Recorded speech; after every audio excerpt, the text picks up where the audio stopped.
पास contract act 1872 की section के जिसे हमें कहते हैं श्योरिटीज़ लाइबिलिटी, ठीक है। जो श्योरिटी है वो उतनी अमाउंट के लिए रिस्पॉन्सिबल होता है जितना एक क्रेडिटर प्रिंसिपल डेबिटर को देता है, ठीक है। अब इसको एक एग्जांपल से समझो कि जो अली है उसने लोन लिया है 10,000 उस्मान से, ठीक है। अब उस्मान जो है वो ये कहता है कि मुझे डाउट है कि अली जो है मुझे मेरा लोन रिटर्न नहीं करेगा। सो देन अहमद जो है वो क्या करता है कि श्योरिटी देता है इफ़ अली डजेंट पे, और अगर अली ने पे नहीं किया अहमद मस्ट पे 10,000, ठीक है। कि अगर अली पे नहीं करेगा तो जो अहमद है वो बेसिकली क्या करेगा 10,000 मुझे पे करेगा, ठीक है। तो यहाँ पर श्योरिटी देने वाला अहमद है। अब वो ये कहते हैं ये सेक्शन हमें बताती है कि वो कितनी अमाउंट की लाइबिलिटी है।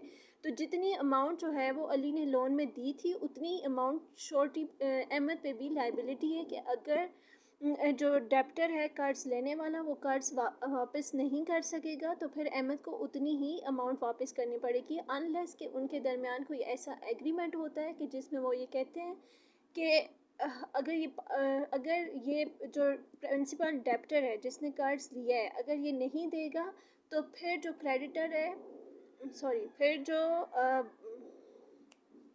कौन है, फिर जो श्योरिटी है वो क्या कर सकता है हाफ अमाउंट दे सकता है, ठीक है। अगर कोई एग्रीमेंट हुआ है, अगर एग्रीमेंट या फिर कोई कॉन्ट्रैक्ट नहीं हुआ तो फिर ऐसा कोई सीन नहीं है, ठीक है। नेक्स्ट है हमारे पास कॉन्टिन्यूइंग गारंटी, ठीक है।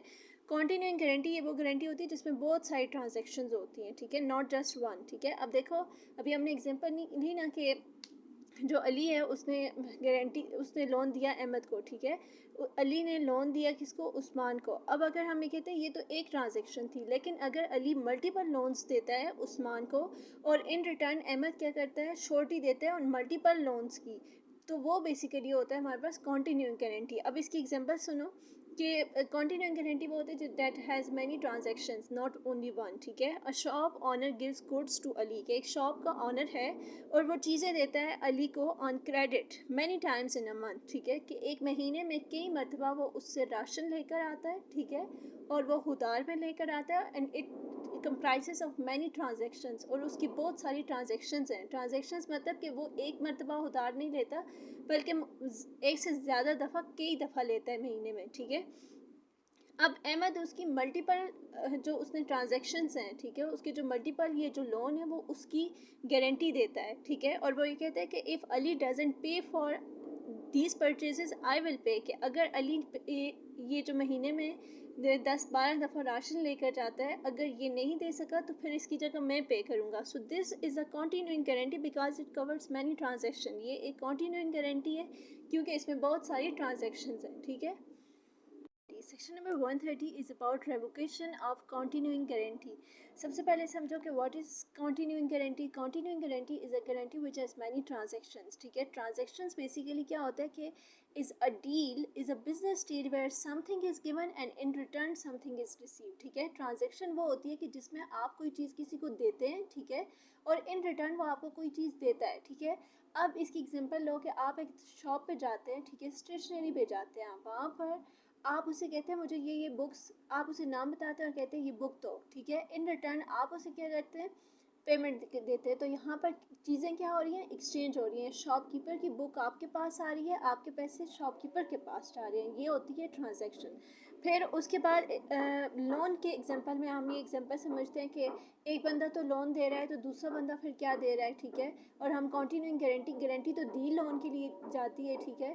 तो यहाँ पर ये चीज़ होती है कि एक बंदा आपको लोन दे रहा है, इन रिटर्न आप उसके साथ प्रॉमिस कर रहे हैं कि मैं आपको वापस करूँगा बट आफ्टर थोड़ी देर बाद, आफ्टर अ शॉर्ट टाइम, ठीक है। तो कॉन्टिन्यूइंग गारंटी, अब ये रेवोकेशन का मतलब होता है किसी चीज़ को कैंसिल करना, कैंसिलेशन, ठीक है, ख़त्म करना, मनसूख करना। तो जो कॉन्टिन्यूइंग गारंटी होती है can be cancel by the surety at any time. जो कॉन्टिन्यूइंग गारंटी होती है उससे जो श्योरिटी होता है वो किसी भी टाइम पे कैंसिल कर सकता है, but there is a condition only for future transaction by informing the creditor, ठीक है। कि जो गारंटर होता है वो जिस वक्त गारंटी देता है और वो गारंटी उसने कॉन्टिन्यूइंग गारंटी की दी है, ठीक है। कॉन्टिन्यूइंग गारंटी जिसमें एक ट्रांजैक्शन नहीं होती बल्कि मैनी ट्रांजैक्शंस होती हैं, ठीक है। अब देखो इसकी एग्जांपल लो कि एक बंदा है वो एक शॉप उसने रखी हुई है और वो महीने में कई मरतबा जाकर उससे कर्ज पे चीज़ें लेकर आता है, ठीक है। एक दफ़ा गया उसने कहा आटा दे दो, दूसरी दफ़ा गया चावल दे दो, तीसरी दफ़ा गया दाल दे दो, ठीक है। तो अब यहाँ पर कॉन्टिन्यूइंग गारंटी है, ठीक है। अब एक बंदा अहमद ने गारंटी दी हुई है कि ये इस महीने में जितने भी मतलब ये जितने भी चीज़ें लेके जाएगा, ठीक है, उन सब की गारंटी मेरी है। लेकिन इस गारंटी को वो किसी भी टाइम पे स्टॉप कर सकता है, ठीक है। फ्यूचर के लिए कर सकता है, लेकिन जो ऑलरेडी वो चीज़ें ले चुका है उनके लिए वो नहीं कर सकता। ये सेक्शन हमें ये बता रही है, ठीक है। अब अहमद है, उसने कंटिन्यू गारंटी दी हुई थी। अली ने जो है वो चीज़ें क्रेडिट पे ली। बाद में अहमद ने, जो कि गारंटर था, उसने शॉपकीपर को बताया कि I am cancelling my guarantee right now, कि मैं अपनी गारंटी को अभी कैंसिल कर रहा हूँ। So now goods taken before notice Ahmed is responsible, ठीक है। तो फिर यहाँ पर अहमद रिस्पॉन्सिबल आ जाता है कि goods taken before notice before informing the creditor. जिस वक्त तक आप क्रेडिटर को बता नहीं लेते, उससे पहले उसने कॉन्टिन्यूइंग गारंटी में जितनी भी चीज़ें ली हैं उसमें आपकी गारंटी है। लेकिन जिस वक्त आपने क्रेडिटर को इन्फॉर्म कर दिया कि अब मैं रिस्पॉन्सिबल नहीं हूँ, तो फिर आपकी गारंटी फ्यूचर के लिए ख़त्म हो चुकी है, ठीक है। ये होती है revocation of continue. Section number 131 is about revocation of continuing guarantee by surety's death. अब ये वही एग्जांपल है कि कंटिन्यूइंग गारंटी वो होती है जिसमें बहुत सी ट्रांजैक्शंस होती हैं। अब ट्रांजैक्शन क्या होती है? ट्रांजैक्शन वो होती है जिसमें एक चीज़ आप देते हैं और दूसरी चीज़ आप अपनी चीज़ देकर आप किसी से कोई चीज़ लेते हैं। आप ट्रांजैक्शन की एग्जांपल कर लेते हैं। एक बंदा है, वो शॉप पर गया, उसने बुक कहा है मुझे बुक दो, और शॉपकीपर की बुक दूसरे बंदे की चली गई और दूसरे बंदे के पैसे शॉपकीपर के पास आ गए। ये ट्रांजैक्शन है। अब कंटिन्यूइंग गारंटी वो होती है कि इसकी एग्जांपल कर लो कि जिसमें मैनी ट्रांजैक्शंस होती हैं। अब मैनी ट्रांजैक्शन से क्या मुराद है? मैनी ट्रांजैक्शन से ये मुराद है कि अगर एक बंदा है, सपोज करें, वो एक पूरे महीने में मुख्तलिफ़ किस्म की चीज़ें जो है वो लोन पर लेकर आता है। पहले दिन जाता है चावल लेकर आता है, अगले दिन जाता है आटा लेकर आता है, उससे अगले दिन जाता है दाल लेकर आता है, ठीक है। और फिर उसके बाद हमारे पास क्या होता है कि जिस वक्त और अगर इस दौरान जिस बंदे ने उसकी गारंटी दी हुई थी उसकी डेथ हो जाती है, ठीक है, वो बंदा जिसने गारंटी दी हुई है, ठीक है, और उसकी डेथ हो जाती है, तो फिर कंटिन्यूइंग गारंटी वहीं पर स्टॉप हो जाती है, ठीक है, तो ख़त्म हो जाती है, ठीक है।